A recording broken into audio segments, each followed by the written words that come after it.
Elon Musk, not just being popular because of his extraordinary companies, but also because he's somewhat thought of as unique. And why is this so? Watch this video until the end to learn more about Jordan Peterson's thoughts on Elon Musk, saying that Elon is not human. Welcome to Elon Musk Era. Don't forget to like this video and subscribe to our channel to stay updated on our upcoming videos about Elon Musk, Tesla, SpaceX, and more. Jordan Peterson is a clinician, YouTube personality, author, and professor emeritus at the University of Toronto.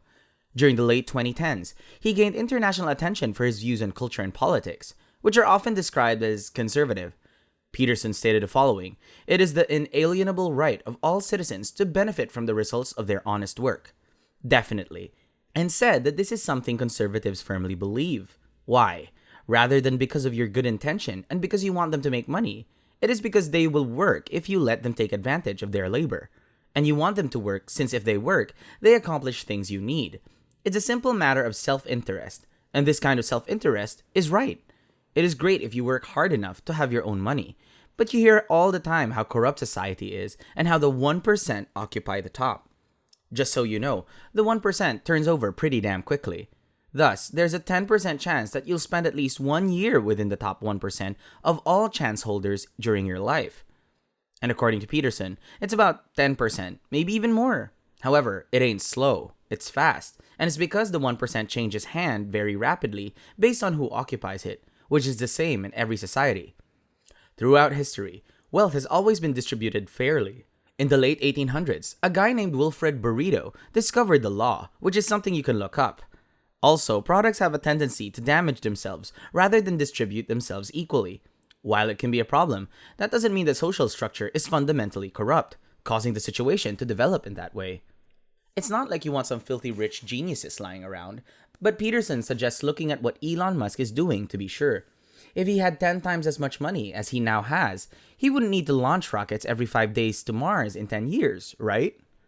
Additionally, in his mind, he wants to eliminate fossil fuel cars, and perhaps he can achieve that. Also, he wants to revolutionize the transport system, and perhaps he can accomplish that.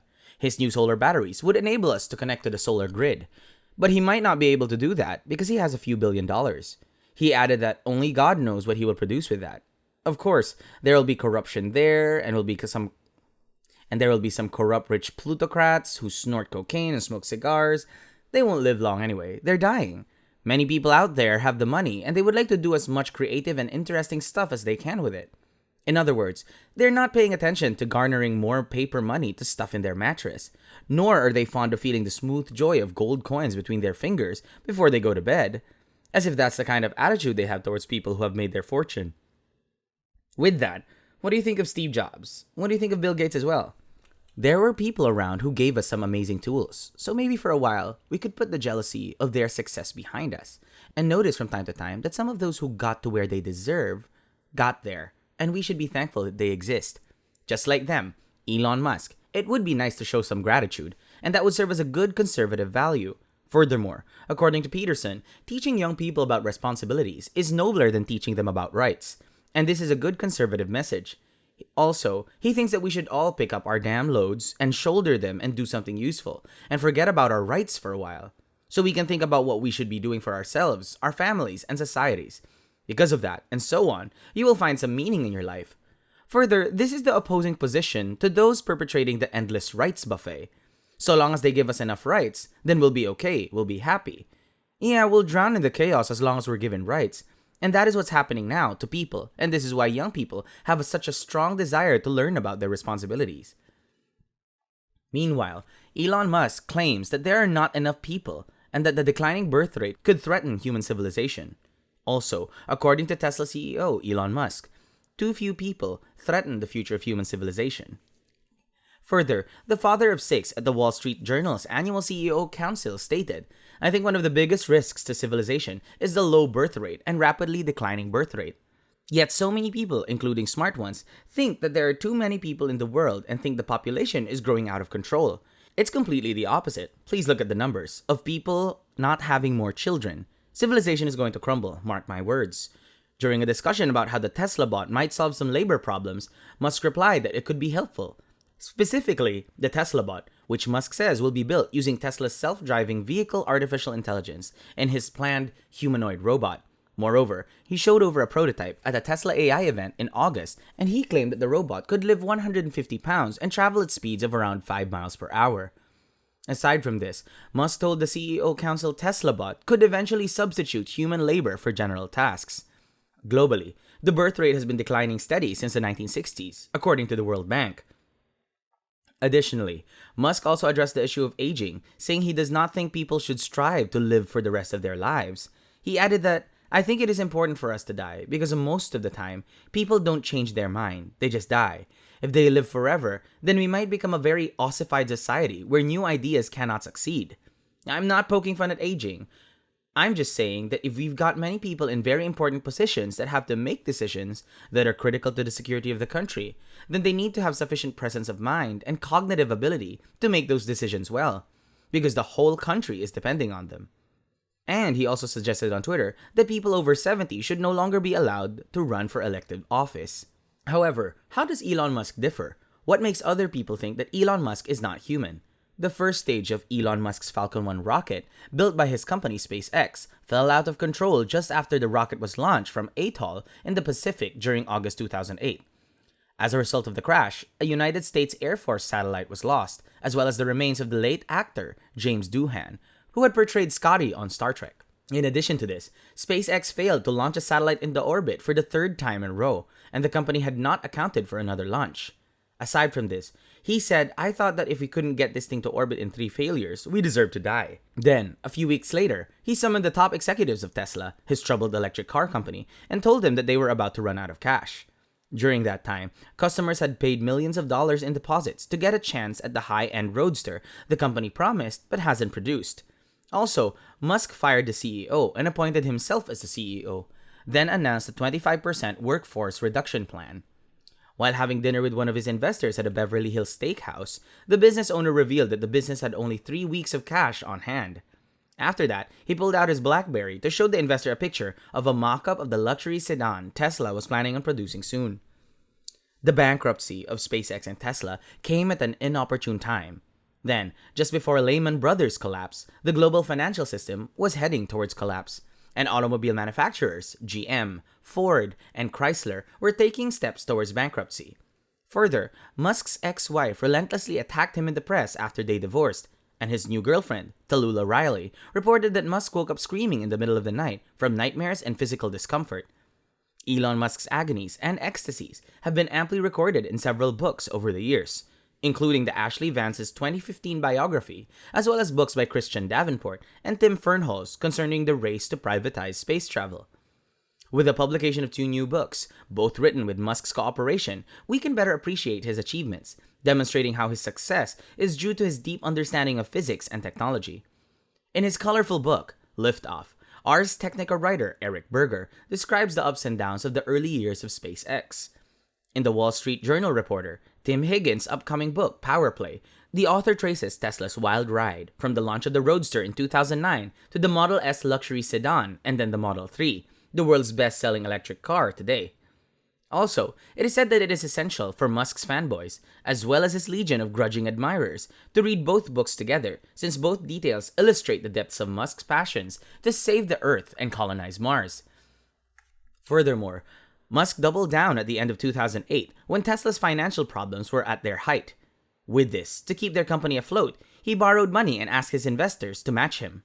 Upon their reluctant agreement, he broke down in tears. Moreover, Higgins writes, all of his fortunes was now on the line. From the depths of the Great Recession, he'd done something that other US automakers were unable to do: avoid bankruptcy. Meanwhile, he decided to continue working at SpaceX. A few of his employees gathered together to say they had all the other components needed to attempt a 4th attempt. Then he told them, "We have another rocket. Back to the island and launch it in 6 weeks." In an apt metaphor, Musk, his brother, and his children rode to Space Mountain roller coaster at Disneyland on the morning of September 28, 2008. Afterward, he dashed back to the SpaceX headquarters to take his place in the command van. The rocket and its second stage blasted off without a hitch, and the payload entered orbit without incident. He and his team watched the rocket lift off flawlessly. The second stage detached without incident, and the payload finally lifted into space. And there were more than 100 employees who started jumping and screaming for joy on the factory floor. In the end, their company had been saved, and private space travel would be a reality. Further, Musk then stepped forward to remind them that there was still work to do. "This is just the first step of many," he said. Meanwhile, Musk's chief car designer was preparing to start working in the Tesla area of SpaceX's factory, beneath a white tent. Musk assigned him to create a Model S prototype, an all-electric luxury sedan that would make or break Musk's company. During a celebrity-packed gala launch party, Musk was able to drive the sleek prototype into SpaceX's factory floor in March 2009. With the crowd cheering and music blaring, Musk said, "You're looking at what will be the world's first mass-manufactured electric car." Miraculously, Musk had survived what seemed like 2 certain flameouts. "It felt like I had been taken out of the firing squad and been blindfolded. Then they fired the guns, which went click, but no bullets came out, and they let you free. Sure, it feels great, but you're pretty nervous." As Steve Jobs pointed out in his famous Think Different ad for Apple, he celebrated people like him and said, "Here's to the crazy ones, the misfits, the rebels. Because the people who are crazy enough to think they can change the world are the ones that do." In some ways, Musk is the current incarnation of Jobs. Then, these 2 books depict the creativity and perseverance of Musk in vivid detail. And he can drive people to distraction. Additionally, he can push them to achieve things they never imagined were possible. And he wrote in one staff memo, "Please prepare yourselves for the level of intensity that is greater than anything most of you have experienced before. Industries is not for the faint of heart." Further, Musk suffers from reality distortion like Jobs. Then, Berger writes, "In meetings, Musk might ask his engineers to do something that, on the face of it, seems absurd. Musk, on the other hand, understands physics and thermodynamics, which has given him an idea of what boundaries he can push. Then, when they protested it was impossible, Musk would respond with a question designed to open their minds to the problem and potential solutions. He would ask, 'What would it take?' Further, he has built the world's most valuable auto company, Tesla, by drilling down to the underlying principles and science. Starship might lead to bringing humans to Mars, and Tesla has built the most valuable rocket company in the world. This is particularly impressive, considering that for the past 50 years, most of the technology innovation has been confined to the emergence of digital products that can be made in college rooms and garages. Peter Thiel once said, 'We wanted flying cars. Instead, we got 140 characters.'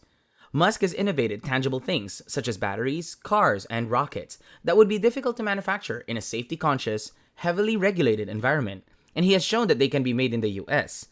But critics dismissed him as crazy at every step. Nevertheless, Jobs' maxim rings true when it comes to indicating that the insanely ambitious will succeed, especially when they combine deep technical expertise with a passion to serve a greater good." That's all for this video about Jordan Peterson and Elon Musk saying Elon Musk is not human, and thank you for watching. If you would like to receive